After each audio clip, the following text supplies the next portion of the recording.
환과 핍박 중에도 성도는 신앙 지켰네.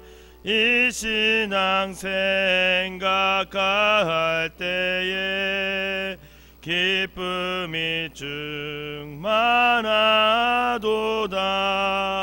성도의 신앙 따라서 죽도록 충성하겠네. 옥중에 매인 성도나 양심은 자유 얻었네. 우리도 고난 받으면 죽어도 영광 되도다. 성도의 신앙 따라서 죽도록 충성하겠네. 성도의 신앙 본받아 원수도 사랑하겠네. 인자한 언어 행실로 이 신앙 전파하리라. 성도의 신앙 따라서 죽도록 충성하겠네. 아멘.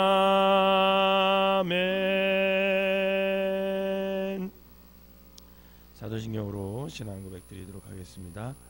전능하사 천지를 만드신 하나님 아버지를 내가 믿사오며 그 외아들 우리 주 예수 그리스도를 믿사오니 이는 성령으로 잉태하사 동정녀 마리아에게 나시고 본디오 빌라도에게 고난을 받으사 십자가에 못 박혀 죽으시고 장사한 지 사흘 만에 죽은 자 가운데서 다시 살아나시며 하늘에 오르사 전능하신 하나님 우편에 앉아 계시다가 저리로서 산 자와 죽은 자를 심판하러 오시리라.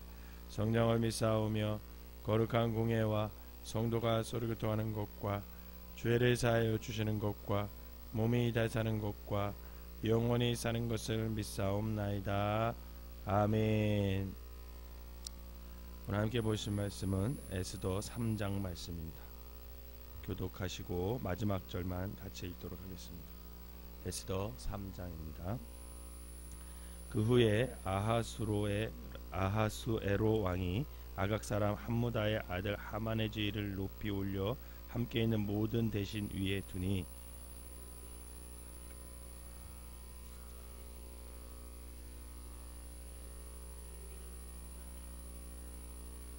대궐문에 있는 왕의 신하들이 모르드게에게 이르되 너는 어찌하여 왕의 명령을 거역하느냐 하고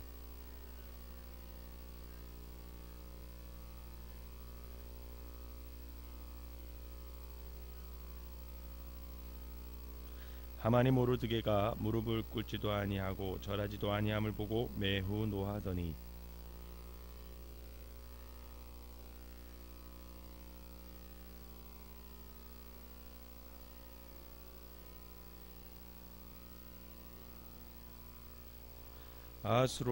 아하수에로 왕 제12년 첫째 달 곧 니산월에 무리가 하만 앞에서 날과 달에 대하여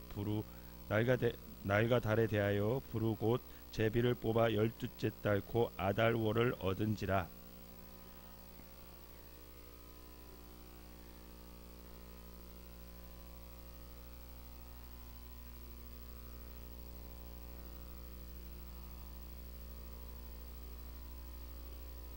왕이 옳게 여기시거든 조서를 내려 그들을 진멸하소서.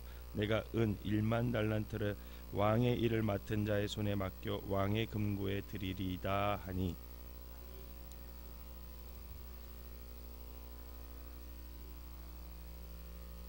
이르되 그 은을 내게 주고 그 백성도 그리하노니 너의 소견에 좋은 대로 행하라 하더라.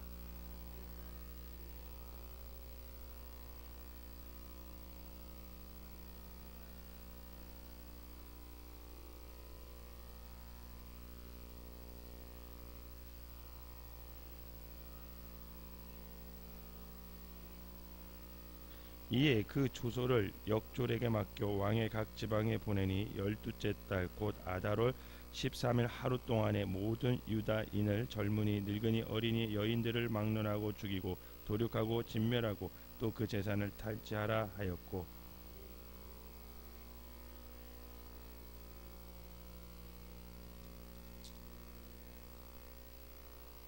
역졸의 왕이 명령을 받들어 급히 나가매 그 조소가 도성 수산에도 반포되니 왕은 하만과 함께 앉아 마시되 수산성은 어지럽더라. 아멘. 이 새벽에도 하나님의 은혜가 여러분들과 함께 하시기를 주님의 이름으로 축원합니다.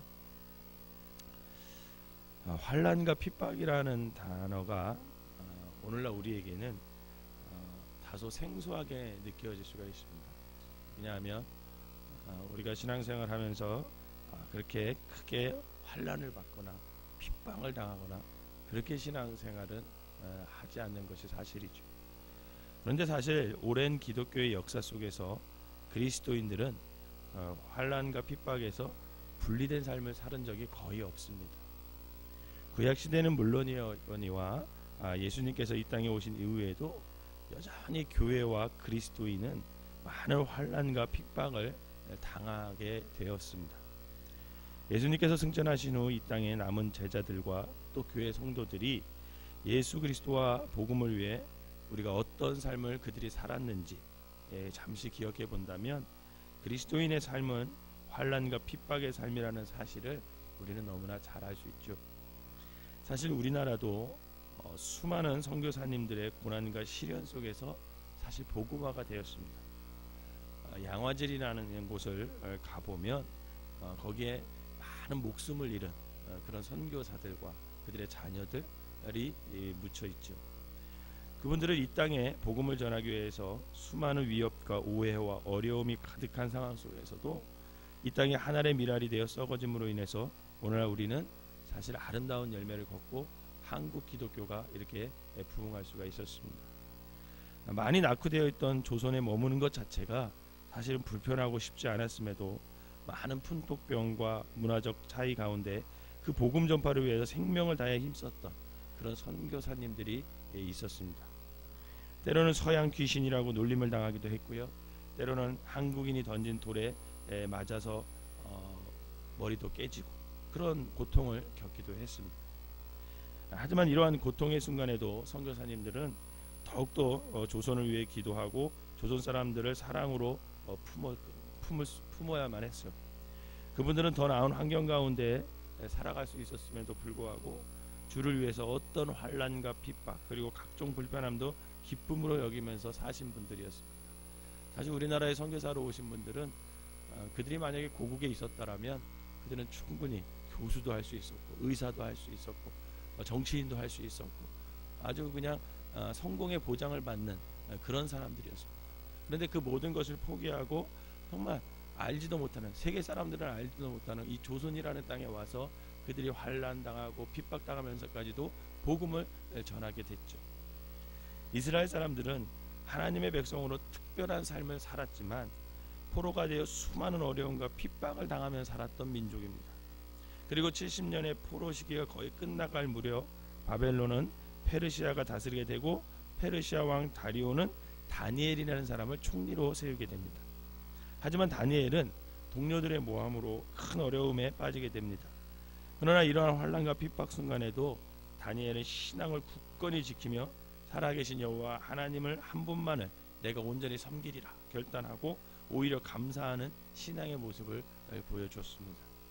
다니엘서 6장 10절에 보면 다니엘이 이 조소의 왕의 도장이 찍힌 것을 알고도 자기 집에 돌아가서는 윗방에 올라가 예루살렘을 향한 창문을 열고 전에 하던 대로 하루 3번씩 무릎을 꿇고 기도하며 그의 하나님께 감사하였더라 이렇게 기록되어 있어요. 사실 그러기가 쉽지 않은 거죠. 이것이 만약에 들킨다면 분명 다니엘은 죽음을 당합니다. 그럼에도 불구하고 다니엘은 하나님을 향한 그 마음을 잃지 않았던 그런 사람이었습니다. 오늘 함께 읽은 에스더 내용은 다니엘 이후 약 한 60년의 시간이 흐른 뒤에 발생한 사건이에요. 이 시기는 아낙사스다 왕이 통치를 하였고 이스라엘 백성들은 에스라와 함께 2차 귀환을 약 20년 정도 앞둔 그런 시기였습니다.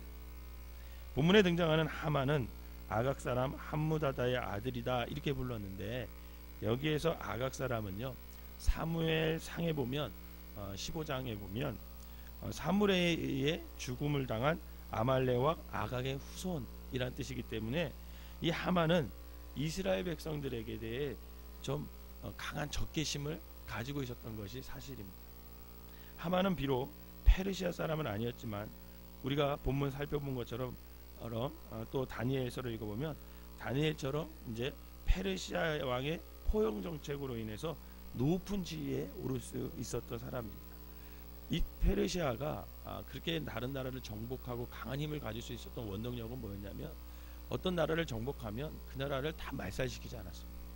그 나라에 뛰어난 사람들을 다 데리고 가가지고 자기네 나라에 등용해서 그 나라의 문물을 받아들이고 자신의 페르시아 왕국에 도움이 되는 것은 다 받아들이는 그런 포용 정책을 썼어요.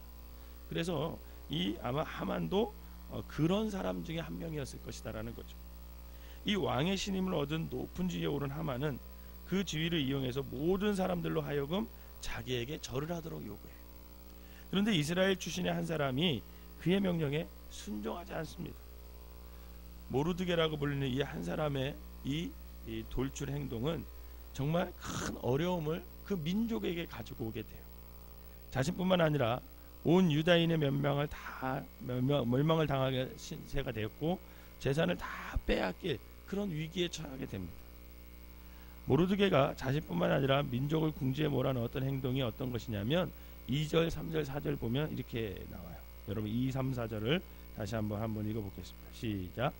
대궐문에 있는 왕의 모든 신하들이 다 왕의 명령대로 하만에게 꿇어 절하되 모르드게는 꿇지도 아니하고 절하지도 아니하니 대궐문에 있는 왕의 신하들이 모르드게에게 이르되 너는 어찌하여 왕의 명령을 거역하느냐 하고 날마다 권하되 모르드게가 듣지 아니하고 자기는 유다인임을 알렸더니 그들이 모르드게의 일이 어찌되나 보고자 하여 하만에게 전하였더라. 아멘. 그럼 모르드게는 하만에게 꿇어 절하는 왕의 명령을 거역하고 오히려 자신은 유다인이다 이렇게 밝히고 있어요. 이것은 무슨 뜻이냐면 비록 에스더는 하나님이라는 단어가 등장하지 않지만 그가 하만에게 절하지 않고 유다인임을 말하고 있는 것은 자신은 여호와 하나님만을 믿는 사람이라는 것을 밝히는 겁니다. 그렇기 때문에 나는 하나님 이외에 그 무엇에게 절하고 그를 섬길 것을 나는 거부한다. 오직 하나님만 내가 섬기겠다. 이런 표현을 하는 거죠. 모르드게는 포로였고 힘없는 한 사람에 불과했습니다. 하지만 그는 전지전능하신 하나님께서 선택하신 이스라엘 사람이었고 하나님을 왕으로 모신 하나님의 백성임을 그는 포로 생활하면서도 분명히 기억하고 있었음을 오늘 본문을 통해 알 수가 있는 거죠. 비록 왕의 명령을 어김으로 인해서 어떻게 될 것임을 알면서도 그는 유다인이라는 자기 정체성을 분명히 기억하고 있었기에 자신 있게 하나님 외에 나는 무릎 꿇지 않겠다 이렇게 고백하고 있는 거예요. 여러분 우리는 이 사건을 바라보면서 내가 누구인지를 분명히 깨닫고 있을 때 우리가 아무리 큰 어려움이 나를 위협한다 할지라도 하나님 앞에서 또 하나님과 나의 관계를 유지할 수 있다는 사실을 알아야 됩니다. 내가 하나님이라는 자녀라는 사실을 머리로 아는 것으로 그치는 것이 아니라 진심으로 그 사실이 마음 깊이 뿌리내리고 있었을 때 우리는 어떤 환난과 핍박에 다치고 아무리 어려운 환경에 있다 할지라도 나는 그 무엇도 또 그 누구보다도 하나님만을 섬기고 하나님을 내 삶의 가장 우선순위에 둘 것이다 라는 결단을 용기 있게 우리가 할 수 있는 그런 신앙인이 될 수 있다는 거예요. 제가 터키에 선교 갔을 때 한 7년 전이죠. 선교 갔을 때 그곳에서 그거는 이제 뭐 거의 이슬람 국가잖아요. 터키는 99.0.1%도 안 될 거예요. 다른 종교는 거의 터키는 이제 이슬람인데 그곳에서 이슬람 사람이 터키 사람이 기독교로 개종해서 사는 사람을 만난 적이 있어요. 근데 그는 그 기독교로 개종한 순간 이슬람 사회 속에서 쫓겨나죠. 그리고 어떤 사회적 안전망에 도움을 받지도 못하면서 힘들게 그렇게 어렵게 그렇게 살아가는 그 모습을 봤습니다. 여러분, 아이들이 한 7명 되더라고요. 그 아이들이 7명이 돼. 대식교회. 그러니까 이슬람 사람들은 아이들 많이 낳잖아요. 그러니까 7명 되는데 아이들을 학교에 전혀 못 보내요. 기독교로 개종한 후에는. 그리고 취직도 안 돼요. 이슬람 사회 속에서 취직도 안 돼요. 그리고 늘 이슬람 사람들에게 살인의 협박을 받으며 매일매일 죽음과 가까이 하는 삶을 살아요. 이렇게 그는 자유롭게 신앙생활을 할 수 없는 상황 가운데서도 그와 그의 자녀들은 하나님의 말할 수 없는 은혜를 경험합니다. 그 집에서 함께 식사를 하고 함께 찬양을 하는데 그렇게 평강스러울 수가 없어요. 그 사람들. 비록 늘 위험 가운데 살았지만 그들의 가정 안에 그들의 삶과 중심에는 하나님께서 부어주시는 놀라운 은혜가 정말 피부로 와닿더라. 그에 반해 오늘날 우리가 사는 사회는 너무나 풍요롭고 너무나 자유롭게 앞에서 말한 생명을 위협받을 만한 어떤 환난과 핍박을 우리는 느끼지 않습니다. 하지만 삶은 풍요로워질지라도 우리 사회는 정신적으로 내면적으로는 그 어떤 때보다도 큰 혼란과 아픔과 시련을 경험하고 있습니다. 특별히 오늘날의 교회와 기독교인들은 가혹한 비난을 받고 사람들로부터 곱지 않은 시선을 당하고 있습니다. 그러면서 세상과 권력들은 우리를 돈과 명예와 이성 그런 우상 앞에 우리를 자꾸 무릎 꿇도록 요구하고 있어요. 이러한 쉽지 않은 세상에서 우리는 오늘 이 주님의 말씀, 이 에스더의 말씀을 한번 귀 기울일 필요가 있습니다. 비록 돈이라는 우상, 명예라는 우상, 이성이라는 우상 같은 세상의 유혹과 우상 앞에 우리가 무릎 꿇지 않음으로 인해서 어떤 어려움과 핍박과 손해가 있다 할지라도 많은 신앙의 선배들이 그 순간에도 하나님을 가장 소중히 여기고 하나님만을 섬기는 신앙을 간직하였던 것처럼 우리도 이러한 신앙을 본받아야 할 때가 바로 오늘 우리가 사는 이 시대라는 거죠. 역경과 환난 가운데 있다 하더라도 우리가 그 가운데 하나님께 집중하고 하나님만을 바라보는 삶을 사는 사람들은 그 심지가 더욱 견고해지고 하나님께서 그 사람을 이 시대에 필요한 하나님의 일꾼으로 강하게 세울 줄 여러분 믿으시기를 바랍니다. 이제 우리는 하나님께서 새롭게 허락하신 또 이 한 날을 시작합니다. 그리고 이 자리를 나서면 어쩌면 또 많은 사람들을 만나게 될 것이고 또 그들로부터 원치 않는 말을 들을 수도 있어요. 때로는 너무나 큰 절망스러운 일을 당할 수도 있습니다. 하지만 내가 하나님의 자녀라는 사실 또 하나님이 나의 아버지라는 사실을 우리가 분명히 기억하면서 우리의 신앙을 지켜나가는 어떤 상황 속에서도 흔들리지 않고 저와 여러분들의 믿음을 지켜나가는 그런 삶이 되셔서 그것을 통해 하나님께서 도우시는 은혜를 경험하는 귀한 성도들이 되시기를 주님의 이름으로 축원합니다. 기도하겠습니다. 사랑과 은혜가 충만하신 하나님 아버지, 우리가 이 세상을 살아가는 동안 세상의 수많은 권세와 우상이 우리를 굴복시키려고 하고 하나님께로부터 돌아서서 죄를 짓도록 유혹할 때가 얼마나 많은지 모릅니다. 때로는 그것들을 포기하는 것이 나에게 너무나도 큰 손해를 가져온다고 생각하며 스스로 겁을 먹고 그러한 우상 앞에 무릎을 꿇기도 하던 우리의 연약한 모습을 아버지 하나님 용서하여 주시옵소서. 주님께서 오늘 말씀을 통하여 다시 한번 깨닫게 하신 것처럼 내가 하나님의 자녀이고 하나님께서 나와 함께 하시면 결코 나를 홀로 두시는 하나님이 아님을 기억하여 아무리 어려운 고통과 핍박이 있더라도 우리의 믿음을 끝까지 지켜낼 수 있는 힘과 용기를 허락하여 주시옵소서.